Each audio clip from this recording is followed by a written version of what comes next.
Magandang hapon mga kaangat. Ngayon naman Skyway Gaming tayo. Pero sa mga kaangat, medyo kabado pwede tayo ngayon dito. Kasi may ulan.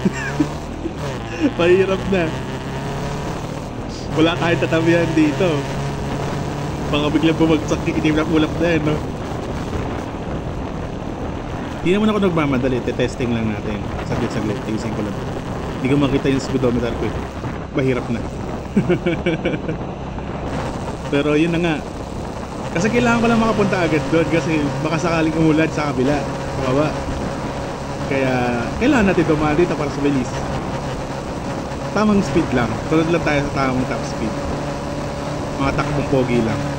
Ay, hindi nga pala ka pogi. Takbong tama lang. Hindi pa dito takbong tipid eh. Masyado mabagal yun. Medyo nakakatabad niya dito yung top speed kasi 60 tapos 80. Pero dito banda sa bandang ibabaw na ng SLEX. Ano na to? 80 na to. Kaya medyo biniglisan ko na rin. Kaya. Pero tama lang, di tayo pwede sumobra. Kasi mahirap na baka ma-picturean tayo. Pero pag kailangan ko mag-overtake, sige, gawin natin. Talagang lalagpas pa sa top speed nila.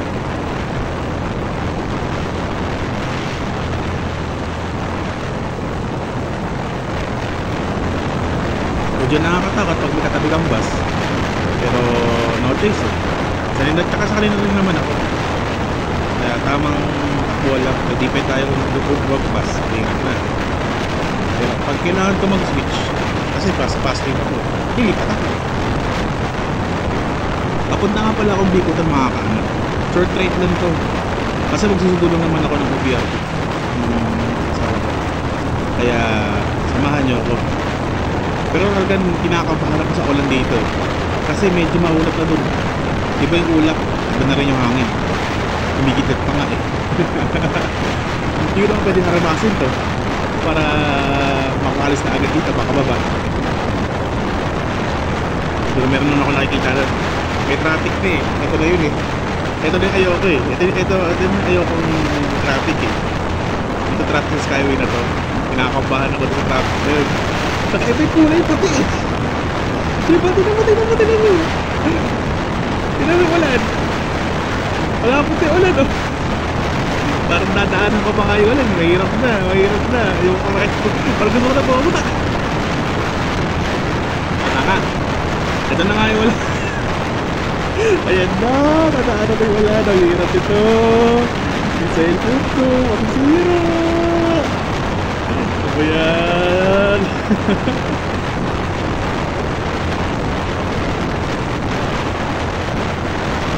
Medyo naramdaman ko yung tubig. Wala na ako. Wala ko tatawyan. Ayan lang. Yung cellphone ko. Ano ba yan? Wala ko tatawyan. Ano ba yan? Cellphone ko. Wala, lakas ng ulan. Wala. Ano yun? Wait lang. Hanap ako sa tatawyan ko. Wait lang. Hanap ka na. Lakas ng ulan. Lamig. Patay yung cellphone ko. Wala ko choice talaga.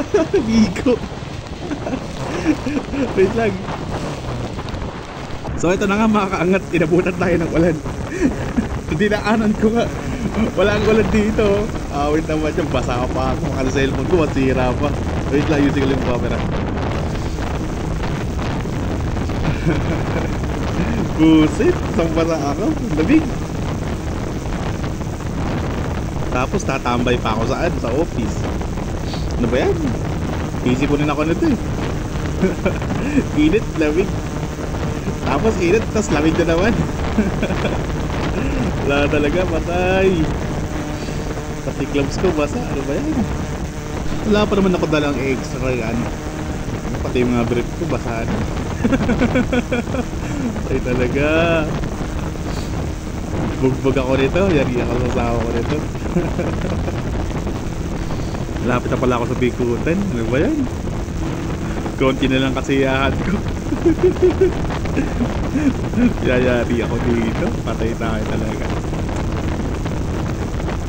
Nakalimutan ko magkwento sa inyo. Galing nga pala ako galing akong direkto kasi may service ako doon. Kaya nag-skyway na ako. Medyo mahal pero kailangan natin iwas traffic na rin.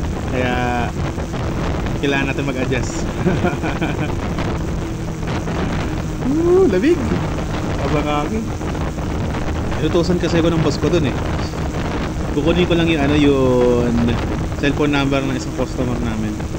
Cellphone number lang, hindi na lang magtanong wala wala silang contact doon kaya kailangan talaga pumunta para makuha yung cellphone number nun. Buti nga pa mo, medyo nakakaintindi ng English yun nakausap ko doon kasi Korean Korean kasi yung namin doon yung customer namin. Kaya kailangan namin kaya tsaka binigay ko na rin yung cellphone ko sa kanya para sila mag-usap kasi para mas mabilis kaysa ako pa magpaliwanag barok mga sa English. Pabarokin ko pala lalo kami hindi nagkaintindihan pa. Ito yung hirap ko sa sa trabaho ko pag Korean ang kausap kailangan talaga mag-English. Napapalaban ako ng English. Minsan yan naubusan ako ng English dyan kulang na lang dubugo ilong ko. Pero no choice kahit nga sa boss ko nga rin naubusan ako ng English kasi mahirap sila kausapin lalo na pag pag hindi nila ma-express yun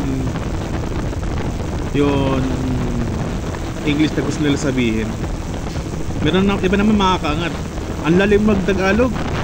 Pag nag-Tagalog makakaluma pati ako nagiging makaluma kaya no choice pati ako mag-a-adjust meron naman ako isang boss tawag dito isa po na ako yung isa kong boss ang lakas galing mag-Tagalog. Minsan niya may minura siyang may namura siyang Koreano ang talim ng mura niya kala mo Pilipino kaya minsan pag Tagalog ako na yung ako na yung humaharap. Pero pag Koreano talaga minsan nagpapatulong ako sa mga yun lalo na sa nagtatagalog kong boss. Minsan nga yung boss kong nagtatagalog siya yung translator ko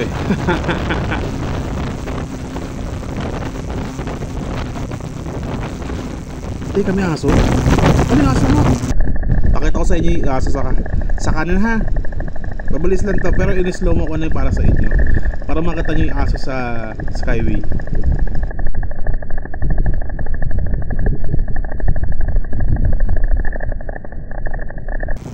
Ano ba yung nakawala? Nakadaan?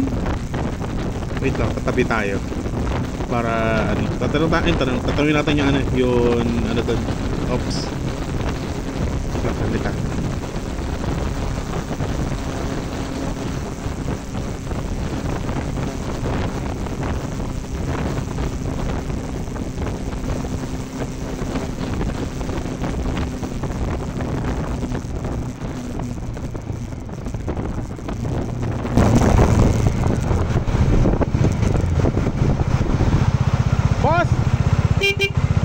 Kuya, may aso nakawala doon?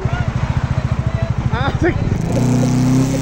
Kaya nga sige, thank you. Salamat.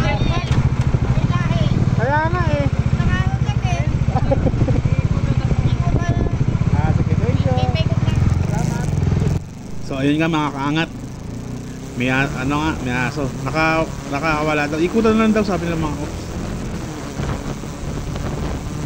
Since dito na ako sa Bigutan, mga kaangat, sa susunod ulit samahan nyo ulit ako sa biyahe ko kahit maikli man to o mahaba.